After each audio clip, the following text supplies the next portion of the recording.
ఉన్న బంగారాన్ని విడిపించి ఆ రోజు ఆన్లైన్ రేటుకే మేము కొంటాం. Sharma gold company. నమస్కారం, సుమన్ టీవీకి స్వాగతం. పూరి జగన్నాథ స్వామి రత్న భాండాగారం దాదాపుగా 46 సంవత్సరాల తర్వాత తెరుచుకోబోతుంది. స్వామివారికి సంబంధించినటువంటి ఆభరణాల లెక్కింపుకై ఈ భాండాగారాన్ని తెరవబోతున్నారని తెలుస్తుంది. దీనికి సంబంధించి మరిన్ని విషయాలను తెలియజేసేందుకు మనతో పాటు ఉన్నారు ప్రముఖ పండితులు శ్రీకృష్ణ సుబ్బురు గారు. నమస్కారం. నమస్కారం. అయితే పూరి జగన్నాథ స్వామి టెంపుల్లో ఎందుకు విగ్రహాలన్నీ అసంపూర్ణంగా చెక్కినట్టు ఉంటాయి? అది ఒక పెద్ద కథ అండి. ఎవరైతే ఆ విగ్రహాలు చెక్కించడానికి ఇంద్రజమున మహారాజు ఆయన వచ్చేసేసి ఆ భగవంతుడికి ఒక మహానీలం అనే ప్రత్యేకమైన మణి ఉంది. ఆ మణిని గురించి ఆయన తపస్సు చేశాడు. ఆ రూపంలో భగవంతుడు ఆ రూపంలో ఉన్నాడని తెలుసుకొని తపస్సు చేస్తే అది ఒక ప్రాచీనమైనటువంటి అరణ్య ప్రాంతంలో ఒక గిరిజనుల దగ్గర పూజాస్థలంలో ఉంచబడిందని తెలుసుకుంటాడు. వెళ్ళి వాళ్ళతో మాట్లాడి వాళ్ళని ఒప్పించి కొంతమందిని సంహరించి తీసుకొచ్చి దాన్ని ప్రతిష్ఠ చేసేదానికి చేస్తాడు. ఆ గిరిజనులందరూ కూడా దీక్ష పట్టి ఒక్కొక్కళ్ళు ప్రాణం పోతున్నా సరే ఆ మణి పొరిగేంత వరకు దీక్ష విడవమని చెప్పంటే భగవంతుడు చెలించి ఇంద్రజముడి కల్లో కనపడి ఆ మణిని వాళ్ళకి ఇచ్చేయి, మళ్ళీ యథాస్థితంగా అక్కడ పెట్టేసేయి, నీ కోసం ప్రత్యేకంగా నువ్వు నా కోసం దేవాలయం నిర్మించాలనుకున్నావు కాబట్టి సముద్రంలోంచి కొన్ని కొయ్య దొంగలు కొట్టుకొని వస్తాయి, వాటిని నా విగ్రహాలు చెక్కించు, ఫలానా వ్యక్తి వస్తాడు, ఆ వ్యక్తి చెప్పిన నియమాల ప్రకారం ఆ వ్యక్తికి సహకరించి ఆ వ్యక్తి ద్వారా విగ్రహాలు చేయించు అని చెప్తాడు. అలానే కొన్నాళ్ళకి సముద్రంలో ఆ దొంగలు కొట్టుకువచ్చినటువంటి దొంగలను తీసుకొని వచ్చేసి ఆ వ్యక్తి ఎవరు వస్తారో ఎదురు చూస్తుంటే ఒక వృద్ధుడైనటువంటి వ్యక్తి వస్తాడు. విశ్వకర్మే ఆ రూపంలో వచ్చాడు అని చెప్పి మన యొక్క వాంగ్మయం చెప్తుంది. వచ్చినట్టు విశ్వకర్మ ద్వారా ఆయన చెక్కడం కోసం చెప్తే నేను తలుపులు మూసుకొని ఉంటాను, నేను తెరిచేంత వరకు ఎవరో తలుపులు తెలియకూడదు, నాకు ఖచ్చితంగా 28 రోజులు పడుతుంది, లేదంటే వచ్చేసి ఇన్ని రోజులు నాకు పడుతుంది, ఆ రోజు వరకు నేను తలుపుడు తెలవను, మధ్యలో ఎవరైనా తెలిస్తే నేను వదిలేసి వెళ్ళిపోతాను. ఇది చెప్పి ఆ కండిషన్ మీద ఆయన వచ్చేసి విగ్రహాలు చెక్కడం ప్రారంభిస్తాడు. కొన్ని రోజుల వరకు చెక్కుతున్నటువంటి ధ్వనులు కానీ బయటకు శిల్పి వాడుతున్నప్పుడు టక్టక శబ్దాలు కానీ వినపడుతూనే ఉన్నాయి. ఒకరోజు సడన్గా ఆ శబ్దాలన్నీ ఆగిపోయినాయి. వీళ్ళందరికీ అసలు పని జరుగుతుందా లేదనే అనుమానం కలిగింది. ఇంకొక రోజు పెడితే పూర్తి విగ్రహాల రూపం వచ్చుండేది, కానీ వచ్చేసి గబుకుని తలుపులు తీసుకొచ్చి ఆ వ్యక్తి మాయమయ్యాడు. విగ్రహాలు అసంపూర్తిగా ఇప్పుడు ఉన్నటువంటి రూపంలోనే ఉన్నాయి. దానికి వచ్చేసేసి అయ్యో నేను తప్పు చేశాను అనుకుంటే భగవంతుడి కల్లో కనపడి ఆ విగ్రహాలను యథాతథంగా అదే ఆలయంలో ప్రతిష్ఠించి ఆలయం నిర్మించి ప్రతిష్ఠించమని చెప్పి అలా భగవంతుడు చెప్తాడు. దాని ప్రకారం నిర్మించిందే ఇప్పుడు ఉన్నటువంటి పూరి జగన్నాథ్ యొక్క ఆలయం. అయితే అధిక ఆషాఢ మాసంలోనే ఎందుకు ఆ విగ్రహాలని మళ్ళీ మారుస్తారు కొత్తవి? ఇది మహాకళేబర అని చెప్పేసి ఒక ప్రత్యేకమైన ఉత్సవం చేస్తారు. అంటే ఎప్పుడైతే ప్రతి 18 ఏళ్ళకు ఒకసారి ఒక ఆషాఢ మాసం, అధిక ఆషాఢ మాసం వస్తుంది. ఆ ఆషాఢ మాసానికి ఇక్కడ కృష్ణుడికి ప్రత్యేకమైన సంబంధం ఉన్నాయి. ఇప్పుడు దీంట్లో మీకు కొన్ని ప్రత్యేకమైన పండుగలు మనకి దక్షిణాయనానికి ముందు ఈ ఆషాఢ మాసంలోనే ప్రారంభమవుతాయి. ఇక్కడి నుంచి దీక్ష ఎవరైతే సాధకులు ఉన్నారో సాధకులందరికీ కూడా ఇక్కడి నుంచి చాతుర్మాస వ్రతం చేస్తారు. కొంతమంది వచ్చేసి దక్షిణాయన పుణ్యకాలం నుంచి, కొంతమంది తొలి ఏకాదశి నుంచి ఇలా ప్రత్యేకంగా చేస్తూ ఉంటారు. అలాంటి సందర్భంలో వాళ్ళలో ఉన్నటువంటి ఒక రకమైనటువంటి భక్తి చైతన్యము లేదంటే చైతన్య జ్యోతి ఏదైతే ఉందో దానికి ఒక రకమైనటువంటి చలనం కలగాలనే ఉద్దేశంతో సాక్షాత్తు జగన్నాథుడే బయటకు వచ్చి ఆ రథచక్రాల మీద బయటకు ఊరేగింపు కూడా ఉద్దేశం అది. అలా తీసుకొచ్చినటువంటి విగ్రహాలను తీసుకొచ్చి మళ్ళీ చెక్కి దాంట్లో ఉండేటువంటి విగ్రహాల్లో ఏదైతే జగన్నాథుడి విగ్రహంలో ఉందో అది శ్రీకృష్ణుడి యొక్క హృదయం అని చెప్తారు.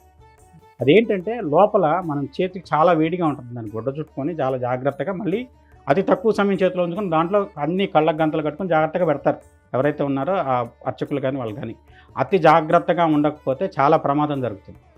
అదేంటంటే లోపల విగ్రహాన్ని దహించేస్తుంటారు, నల్లగా కమిలిపోతుంది ఆ విగ్రహం.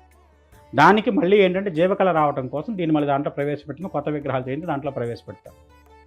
అంత సూక్ష్మమైన, ఎందుకంటే అది ఎప్పుడూ కూడా హృదయం చాలా మనం ఎప్పుడైతే హార్ట్ దగ్గర ఇలా చేయబెడితే ఎలా డబ్ ఉంటుందో అలాగనే ఏంటంటే అక్కడ ఏంటంటే పెద్ద విశేషమైనటువంటి ఒక వక్రమైన ఉష్ణం చెలిస్తూ ఉంటుంది అక్కడ.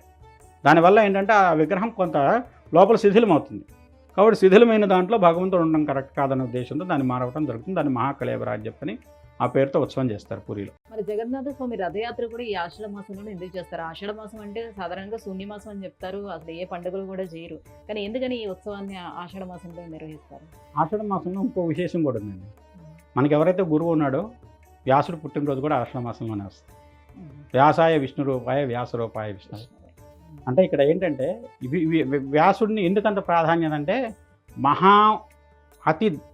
అతి పెద్దదైనటువంటి వేదాన్ని మనకి సౌలభ్యం కోసం 4 విభాగాలు చేశాడు ఆయన. అంతకుముందు ఏ వ్యక్తి అయినా సరే వేదం మొత్తం చదివితేనే పరిపూర్ణుడు అవ్వడు. అలాంటి దాన్ని ఆయన సౌలభ్యం కోసం 4 భాగాలు చేశాడు. ఋగ్వేద భాగం, దాంట్లో భగవత్ వర్ణన, ప్రత్యేకంగా భగవంతుడి యొక్క రూప విశేషాలు. యజుర్వేదం క్రియాకలాపం ఎలా చేయాలి. సామవేదం సంగీత ప్రాధాన్యం, లేదంటే రిథమిక్ సౌండ్స్ని ఎలా యూజ్ చేస్తే దైవానికి దగ్గర అవుతుంది. అలానే అధర్వణ వేదం మంత్రాలు, తంత్రాలు, విమాన నిర్మాణం, వాస్తుశాస్త్రం, విగ్రహ నిర్మాణం, దేవాలయ నిర్మాణం, ఇదంతా అధర్వణ శాస్త్రం చదువుతుంది. అలా దాని యొక్క స్వభావాన్ని బట్టి 4 విభాగాలు చేశాడు. అలా చేసిన ఆయనకు సంబంధించిన దాంట్లో వ్యాసుడు కృష్ణుడు వేరు కాదన్న ఉద్దేశంతో ఇందాక చెప్పాను, మనిషిలో ఉన్నటువంటి ఆత్మజ్యోతి నీలతో యథమధ్యస్థ జిజ్జుల్లేఖ విభాస్వర నీవార శోకవర్తన్వి పీతాభాస్వత్యునుప్మ తస్యా శిఖాయా మధ్యే పరమాత్మ వ్యవస్థిత. పరమాత్ముడు ఎక్కడ ఉన్నాడు? నీలమనే నేను కదందుకు ఇక్కడ హృదయ కుహర మధ్యంలో చిన్న జ్యోతిలాగా ఉంటాడు. ఆ పరమ జ్యోతి ఏదైతే పరమాత్మ ఉన్నాడో ఆయనకు చైతన్యత కలగాలి, ప్రతి హృదయంలో ఉంటాడు. అలాంటి పరమాత్మ ఎవరైతే ఉన్నారో ఆ పరమాత్మ తన యొక్క క్రియని బయటకు వచ్చి నేను మొత్తాన్ని మిమ్మల్ని కాపాడుతాను, మిమ్మల్ని అండదండతాడు. అది చాతుర్మాస్య వ్రతానికి ముందుగా జరిగేటువంటి భాగంగా భగవంతుడే బయటకు వచ్చి అందరికీ దర్శనం ఇస్తాడు. ఆ రోజున వచ్చేసేసి అసలు ఇంకోటి ఏంటో తెలుసా, ఎక్కడి దాకా అయితే వెళ్తుందో శోకంబ ఆలయం అని చెప్పేసి, అది ఇంద్రజమున మహారాజు గారి యొక్క భార్య అయినటువంటి ఆమె పేరు అది. ఆ ఆలయం వరకు వెళ్ళి మళ్ళీ తర్వాత దశమి తర్వాత ఆయన వెనక్కి తిరిగి వస్తాడు పౌర్ణమి లోపల. ఎందుకంటే మీరు ఒరిస్సా ప్రాంతంలో కనుక గమనిస్తున్నట్టయితే సాధకులు ఎక్కువ. భువనేశ్వరి పీఠం ఉంది, తర్వాత వచ్చి ఓఢ్యాన పీఠం ఉంది, గిరిజాదేవి. ఇవన్నీ ఏంటంటే మనకి ఇది మణిపూరక చక్రం, ఇది స్థితికి ఆధారమైన చక్రం, విష్ణువు రూల్ అయినటువంటి చక్రం ఇది. అందుకనే ఆ చక్ర సమీపంలో విష్ణువు స్థితి క్షేత్రపాలకుడు కింద ఆయన ఉన్నట్టుగా భావించాలి పూరిని మనం. అమ్మవారి నడుము భాగంలో నాభి ప్రాంతం సహస్రారం వరకు ఉన్నటువంటి శక్తిపీఠాలు ఇలా వచ్చాయి. మొత్తం శక్తిపీఠాలు అక్కడి నుంచి ఉన్నది. దాంట్లో ఏంటంటే అక్కడ ఆ పీఠానికి దగ్గరలో ఆయన ఉన్నదానికి కారణం ఏమిటి అంటే దానికి ఒక విష్ణువు యొక్క చక్రం అది. రుద్రగ్రంథి, బ్రహ్మగ్రంథి, విష్ణు గ్రంథి అని 3 గ్రంథులు నాభి దగ్గర మూలాధారం దగ్గర నుంచి మొదలైనటువంటి కొండలని ఇక్కడికి వచ్చి సహస్రారంలో విచ్చుకుంటుంది. 3 గ్రంథులు, రుద్రగ్రంథి, బ్రహ్మగ్రంథి, విష్ణు గ్రంథి. బ్రహ్మ, విష్ణు, రుద్ర ఈ 3 స్థానాల్లోనూ 3 రకాలైనటువంటి మెలికలు ఇలా కలుస్తున్నటువంటి ప్లేస్లు గ్రంథులు అంటే. ఆ ప్రాంతంలో ఉన్నటువంటి శక్తిని అక్కడ ఏంటంటే భగవంతుడు ఒక రూపంలో ఉన్న దాన్ని అంటే స్థితికారకుడు. ఇది ప్రాణికారకుడు, ఇది వచ్చే జ్ఞానకారకుడు. ఈ జ్ఞానకారకుడు అంటే ఐడియల్ బాడీని, ఫిజికల్ బాడీని సపరేట్ చేస్తాడు. మనం ఇది మెదడుతో ఆలోచిస్తున్నాం, శరీరంతో పని చేయాలి. ఈ చక్రం జంక్షన్, ఈ జంక్షన్ నుంచి మనం పని చేసేది ఆలోచించింది చేయగలుగుతున్నామా లేదా, చేయకపోతే ఒక రకమైనటువంటి డిస్టర్బెన్స్, ఒక అనీజీనెస్ మనం ఫేస్ చేస్తాం. అది తలనొప్పి రూపంలో రావచ్చు, మైగ్రేన్ రూపంలో రావచ్చు, రకరకాలుగా రావచ్చు. దాన్ని ఆ వచ్చేదాన్ని శరీరంలో ఉండేటువంటి ఈ రకమైన ఇన్బ్యాలెన్స్ని కరెక్ట్ చేయడం కోసం భగవంతుడు నేను ఈ క్షేత్రంలో ఈ రూపంలో ఉన్నాను. మనం ఇక్కడ చూడలేము, అక్కడికి వెళ్ళి చూస్తే ఇక్కడ ఉన్నటువంటి విష్ణువుని చూసిన ఫలితం కలుగుతుంది. ఆ క్షేత్రం దానికి మనకు ఒక రకమైనటువంటి భావ చైతన్యత కలుగుతుంది. తద్వారా వచ్చేసి విష్ణువుని సాక్షాత్కారం చేసుకోవచ్చు. గురుగారు, జగన్నాథ స్వామి ఆలయ వైభవం గురించి, అలాగే ఆ స్వామి సన్నిధిలో ఉన్నటువంటి ఆ రత్న భాండాగారం గురించి ఇంత చక్కగా వివరించారు. ధన్యవాదాలు. సుమన్ టీవీలో మీ పర్సనల్ అండ్ బిజినెస్ ప్రమోషన్స్ కోసం కింది నెంబర్కి కాంటాక్ట్ చేయండి.